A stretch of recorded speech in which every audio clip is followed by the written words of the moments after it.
फिर आगे एक नई स्टोरी लेके। ये हमारे एक सब्सक्राइबर ने शेयर करी है अपने पास इंस्टाग्राम पे, मेरे पास सेंड करी थी, तो मैंने सोचा आप लोगों को भी सुना दूँ। सॉरी दोस्तों, अगर मैं आप लोगों से माफ़ी चाहूँगा अगर आप लोगों को बैकग्राउंड से नॉइस वगैरह आए तो थोड़ा एडजस्ट कर लेना, क्योंकि मेरे पे अभी कोई माइक वगैरह है नहीं। तो जैसे भी होता है मैं वीडियो आप लोगों को बना के मैं शेयर कर देता हूँ, ठीक है दोस्तों। तो दोस्तों अब मैं सीधे स्टार्ट करता हूँ स्टोरी। तो मेरा नाम मीनाक्षी है और मैं उत्तर प्रदेश की रहने वाली हूँ। ये कहानी आज से करीब 2 साल पहले की है। मेरी शादी से पहले की, शादी के इससे पहले की ये घटना है। मेरी शादी हुई नहीं थी, उससे पहले भी मेरी काफ़ी ज़्यादा रुकावटें आ रही थी। मैं दिखने में इतनी खास और सुंदर नहीं लगती। मेरा रंग काफ़ी ज़्यादा सांवला है, मेरी शादी में बहुत प्रॉब्लमें अड़चने आ रही थी। अब जब भी मेरे डैडी शादी के लिए लड़का देखने के लिए जाते थे तो लड़का मिल नहीं पाता था। और दूसरी चीज़ भी मैं भी अभी करना नहीं चाहती थी, क्योंकि मेरे घर की परिस्थिति ठीक नहीं थी। घर में पैसे वगैरह की कमी के कारण मैं भी अब जॉब करती थी।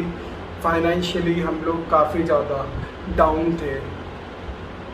तो जो मेरे डैडी का जो काम वगैरह था तो बिल्कुल भी अच्छा नहीं चल रहा था। पता नहीं आज कुछ टाइम पहले मेरे डैडी का काम बहुत अच्छा था, तो एकदम पता नहीं क्या हुआ कि हम लोग बहुत ज़्यादा गिरते चले गए थे। गिरने की वजह से पता नहीं किस तरीके से क्या किया किसी ने, जिस वजह से हमारी आर्थिक तंगी बहुत ज़्यादा बढ़ गई। अब ये चीज़ हम उस चीज़ का हम लोगों को सामना काफ़ी ज़्यादा करना पड़ रहा था। हमारे घर वालों को भी ये चीज़ समझ में नहीं आ रही थी कि किस तरीके से हम लोग इस हालात का सामना करें, क्योंकि करीब ये जो हमारे हालात बिगड़े ये एकदम से कुछ ही महीनों में चेंज हो गए थे। क्योंकि उससे पहले जो 5-6 महीने के अंदर अंदर हम लोग पूरी तरीके से बर्बाद हो गए थे। अब ये हुआ कैसे कि पता नहीं चल रहा था बिल्कुल भी।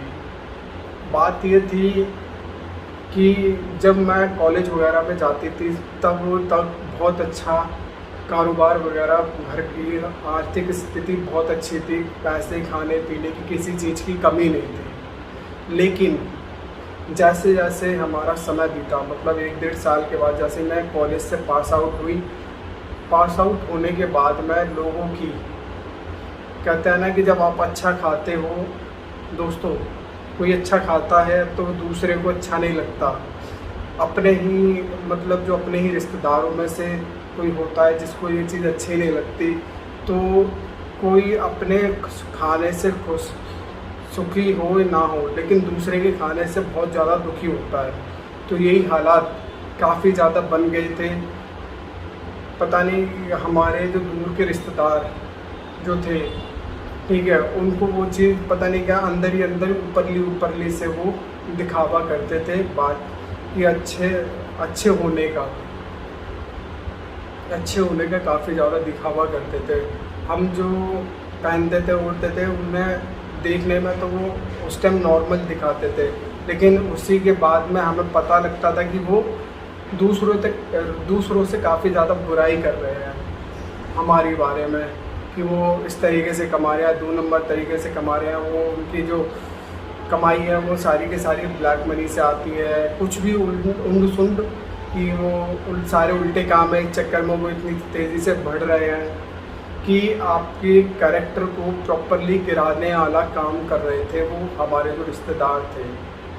अब मैं ये भी नहीं बता सकती कि वो कौन रिलेटिव में थे कौन नहीं थे, क्योंकि अपने ही अपने को खाते हैं। तो इसी चक्कर में जो हालात बने, मेरी शादी भी हो पाना बहुत ज़्यादा मुश्किल पड़ रही थी। एक तो मेरा रंग काफ़ी ज़्यादा दबता था, तो लोग मेरा मजाक भी बनाते थे काफ़ी ज़्यादा। और कुछ भी समझ में नहीं आ रहा था कि एकदम से हम लोग अच्छे खासे मकान में रह रहे थे, अच्छा खासा काम भी चल रहा था, दुकान भी बहुत अच्छी चल रही थी। कपड़े का काम होते हुए कपड़े अच्छे खासे बिकते थे और मेन मार्केट में दुकान थी हमारी, और एकदम से सारी चीज़ें ख़राब होती चली गई। धीरे धीरे कर्जा होते चला गया। डैडी के ऊपर। तो जो कर्जा हुआ उससे हम पापा धीरे धीरे डिप्रेशन में जाने लग गए। डिप्रेशन के चक्कर में उनको समझ में नहीं आ रहा था कि किस तरीके से कर्जा निकाला है। धीरे धीरे करके हमारी दुकान बिक गई, हमारे घर के हालात बिक गए, हालात बहुत ज़्यादा ख़राब हो गए, खाने के लिए भी बहुत ज़्यादा दिक्कत होने लग गई थी। पापा डिप्रेशन में हो गए थे। इस चक्कर में हमारे को बिल्कुल भी समझ में नहीं आ रहा था कि किस तरीके से किया जाए, इन हालातों से हम लोग कैसे संभले, किस तरीके से बचे, ये चीज़ हम लोगों को बिल्कुल भी समझ में नहीं आ रही थी। तो इस चीज़ से बचने के लिए हमारे जो कुछ अच्छे भी होते हैं, कुछ बुरे भी होते हैं। तो हमारी जो मम्मी के रिलेटिव में थे, तो उनने, जो हमारी नानी थी, उन्होंने बोला एक काम करो, तुम किसी को दिखवाओ कि इतनी ज़्यादा हालात क्यों बिगड़ रहे हैं। मैं कोई भी जॉब के लिए इंटरव्यू वगैरह के लिए जाती थी, वो भी इंटरव्यू पे काम नहीं होता था। और मेरी बड़ी मुश्किल से जॉब लगी थी, ठीक है। जो नानी ने कहा था, नानी के कहने पे, मतलब मेरी मम्मी उस टाइम तो लाइट नहीं लिया था और मेरी मम्मी ने उनकी बात नहीं मानी थी। अगर उस टाइम पे बात मान लेती तो बात अलग हो जाती। और जब भी मैं इंटरव्यू पे जाती थी तो इंटरव्यू पे वो लोग रिजेक्ट करके मना कर देते थे। फिर जैसे तैसे करके किसी के रिकमेंडेशन से, मतलब मेरी फ्रेंड की जहाँ जॉब करती थी उसी के एक जानने वाले ने मेरी मतलब उसके दोस्त वगैरह का एक, जिस जगह पे वो काम करती थी उसी में एक दोस्त था, उसका काफ़ी अच्छा फ्रेंड्स, वो काफ़ी बॉन्डिंग हो रखी थी। उनने मेरी अपने भाई की दोस्त की वहाँ पे मेरी जॉब लगवा दी थी अपनी कंपनी में, मतलब दोस्त की कंपनी में। तो वहाँ पे मेरी सैलरी कुछ खास नहीं थी, बस ये है कि जैसे तैसे जो घर के हालात थे उनको देखते हुए मैंने वो जॉब कर ली थी।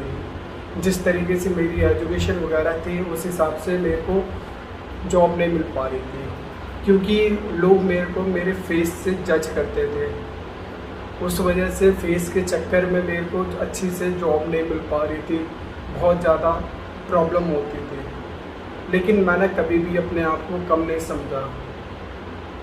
मैं क्या बताऊं दोस्तों कि मैं बहुत ज़्यादा उस टाइम पे, जब लोग मेरा मजाक बनाते थे, मैं बहुत ज़्यादा डिप्रेशन में भी आती जा रही थी कि मैं अपने आप को पूरी तरीके से अलग मानने लग गई थी लोगों से।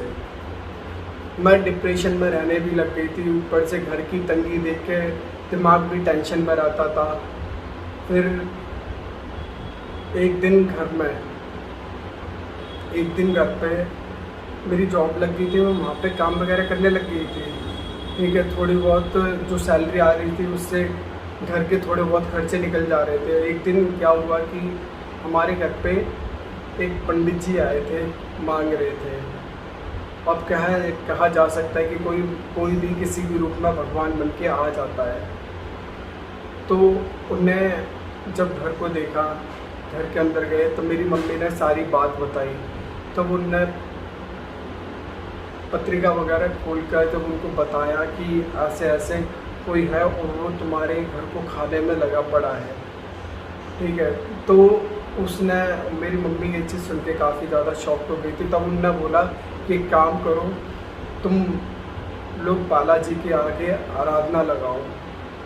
जो तुम्हारी बेटी की, जो तुम्हारे हस्बैंड है, जिस तरीके से उनके ऊपर कुछ कर रखा है, इस वजह से वो ज़्यादा डिप्रेशन में, बिल्कुल माइंड लेस होते जा रहे हैं। अगर सही टाइम पे इनका सही इलाज नहीं हुआ तो ऐसा भी हो सकता है ये प्रॉपरली दुनिया छोड़ के ना चले जाए। तो ये चीज़ सुन के हम लोग बहुत ज़्यादा शॉक्ड हो गए थे कि ऐसा कैसे हो सकता है। तो फिर हम लोगों ने उस चीज़ पे गौर किया। फिर जो उन्होंने उपाय बताया था, उन्होंने बोला था कि आप अपने घर में एक तस्वीर लेके बालाजी की आशीर्वाद देते हुए बैठाओ और उनके आगे दिया जलाओ। सुबह शाम हनुमान चालीसा और अष्टक का पाठ करो, ताकि जो घर में जो भी विपदा और संकट चल रहे हैं, हनुमान अष्टक का पाठ करना और जो संकट मोचन हनुमान का पाठ करना, जो भी संकट रहे होंगे वो धीरे धीरे खुद बालाजी हटा देंगे।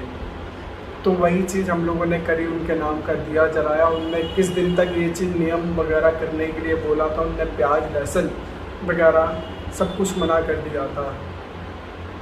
तो फिर जब जैसे ही हम लोगों ने चालू की ये पूजा पाठ, तो धीरे धीरे एक एक दो दो दिन जब बीतने लगे, तब धीरे धीरे करके घर के जो मेरे पापा थे उनकी हालत पहले से सुधार में आने लग गई। वरना तो पहले दवाई वगैरह भी उन पर बिल्कुल भी काम नहीं करती थी, बिल्कुल डिप्रेशन से बाहर नहीं निकल पा रहे थे। फिर वो धीरे धीरे करके उस चीज़ से बाहर निकलने लग गए। हम लोग ये चीज़ देख के काफ़ी ज़्यादा खुश हुए कि हमारे डैडी अब सही हो रहे हैं। तो दोस्तों, बहुत ज़्यादा मुश्किल से हमें बालाजी ने बचाया। 21 दिन के अंदर अंदर में बहुत सी चीज़ें हमारी सॉल्व हो गई। आज मेरे डैडी, मेरी फैमिली प्रॉपरली हम लोग बालाजी की पूजा करते हैं, सुबह शाम उनका दिया जला। अब मेरी शादी भी हो चुकी है, मेरा 1 साल का बच्चा भी है, मेरी शादी को 2 साल हो चुके हैं, समझे। और ये जो स्टोरी थी मेरी शादी से पहले की थी, ये मेरी शादी के बाद मैंने आप लोगों को ये शेयर करी है, जब मैंने ये चैनल पे वीडियो वगैरह देखी थी इनकी, ठीक है।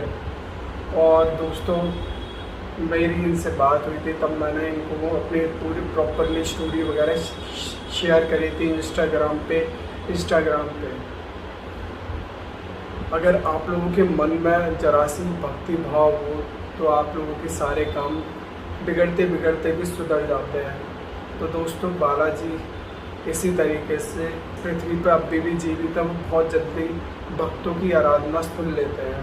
देखा दोस्तों, अगर आप लोगों की श्रद्धा पवित्र है तो आपको हर मुश्किल से बालाजी खुद ब खुद निकाल ही लेते हैं। तो दोस्तों, अगर ये वीडियो आप लोगों को अच्छी लगी हो, और मैं ये आप लोगों से यही कहना चाहूँगा कि आप अपने भगवान पर प्रॉपरली भरोसा रखो। जीवन में उतार और चढ़ाव आते और जाते हैं, ठीक है, लेकिन उनसे कैसे लड़ा जाए वो हमारे ऊपर होता है। हमें टूटना नहीं, हमें बढ़ना है। हम अगर बढ़ेंगे तभी तो आगे बढ़ पाएंगे। अगर हम हार मान जाएंगे तो फिर हम कुछ भी नहीं जीवन में कर पाएंगे। तो यही चीज़ मैं आप लोगों को बताना चाहता था। ये जो आप लोगों को अगर वीडियो अच्छी लगी हो तो लाइक, शेयर और सब्सक्राइब एंड में बोल रहा हूँ, ज़रूर करना। और दोस्तों, हमेशा याद रखना, बालाजी की फौज करेगी मौज। जय जय सीताराम।